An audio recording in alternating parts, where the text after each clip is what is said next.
guys, today we got a good detailed video of my first impressions and what I really think, my honest opinion, about the 800 C-Force from CFMOTO. You've seen some of our videos of us trail riding, and let's dig into this thing and I'll tell you what I really think about it.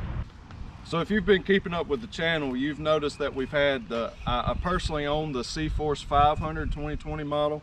I own the C-Force 600 2020 model.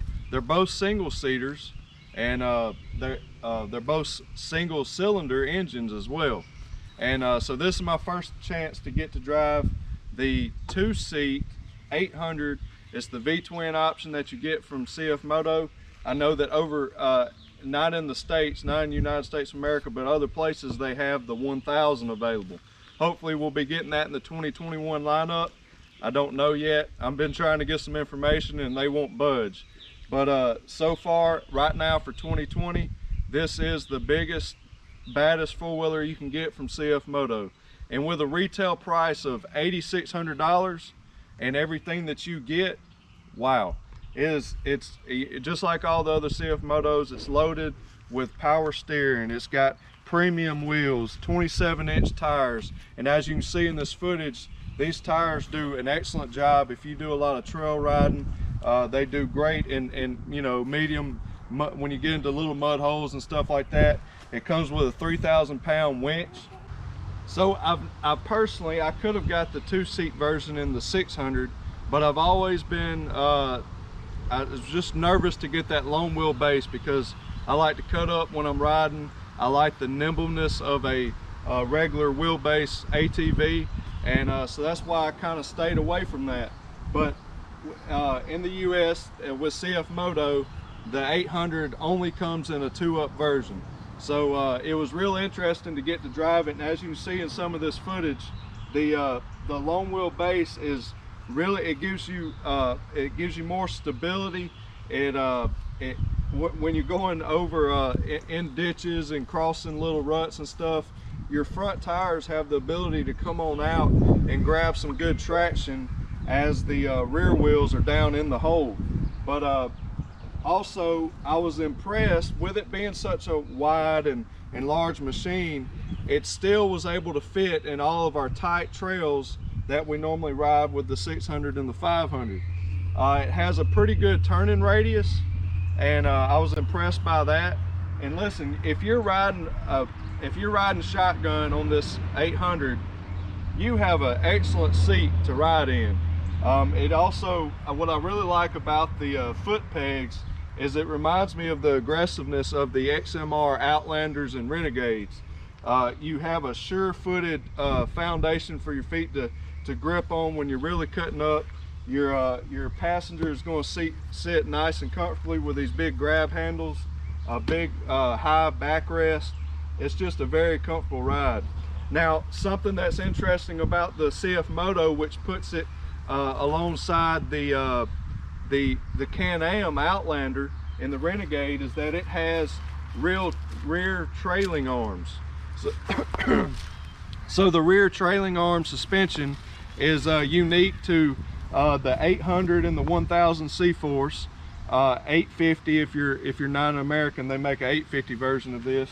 But it has the rear trailing arms just like a Can-Am Outlander, and it also has these piggyback shocks that are adjustable. You can adjust the your ride height right here by loosening this and adjusting it after you jack it up.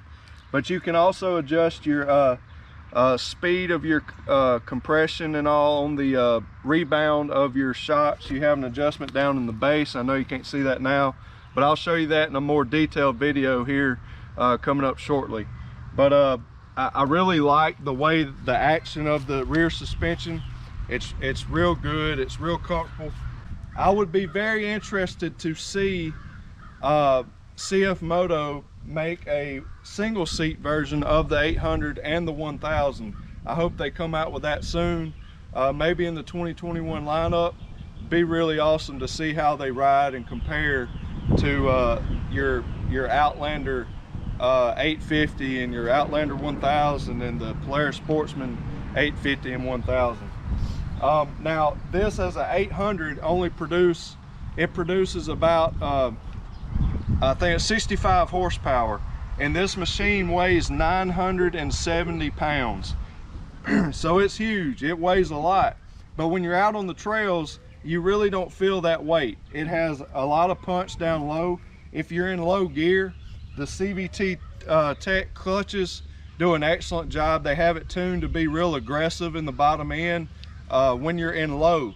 Now when you shift to high, it's real smooth and spongy, kind of like a Sportsman or like my CFORCE 600. But as you can see in the footage, we're ripping the trails, having a good time. It's a comfortable ride. It does good when you're just doing slow speed stuff. You can play with the suspension and make it a softer ride or a more firm ride if you're riding more aggressively. But I really like the tire package and everything that comes with it. I've really enjoyed this machine so far, and I'm really wanting to get one now. So I have to return this to the owner actually today, but well, you're going to see this video a lot later. But anyhow, very impressed by it. The paint scheme is real nice. These CFMOTOs stock from the factory. Listen, I try not to be biased because I like riding a Can-Am. I've owned a Polaris, I've owned several Hondas, and I've enjoyed them all, and they've been excellent in different categories. But you got to admit, these are the best looking four-wheelers on the market when you buy them just straight off the showroom floor without having to buy aftermarket wheels and tires and all that stuff. So I'm really impressed by the way they look. They did a good job on the design of them, and when you go to throw in some aftermarket tires and wheels on these, it really makes them stand out in the crowd. But so far I'm very impressed. I really like it, and my wife even enjoyed driving it. So I think it's a great machine. If you're going to be doing a lot of riding with more than just yourself, you know, if you're going to have a passenger more than 50% of the time, I definitely recommend getting the 2-seat version. Don't be worried about the turning radius and fitting it in there. You can do it, and you can ride the same trails your buddies do on their single seats. I even was able to pop some wheelies on the 800, didn't get it on camera, but if you get good traction and you grab it, the throttle and low, it will pop up and you can walk it. But anyways, I'm gonna quit running my mouth. Hope you've been enjoying this footage of the 800. And listen, if you haven't subscribed yet, please subscribe, give a thumbs up, make sure your notifications are turned on by clicking the bell, and hope you enjoy what's coming in the future, guys. Thank you for your support. Stay safe, God bless you, and I'll see you in the next one.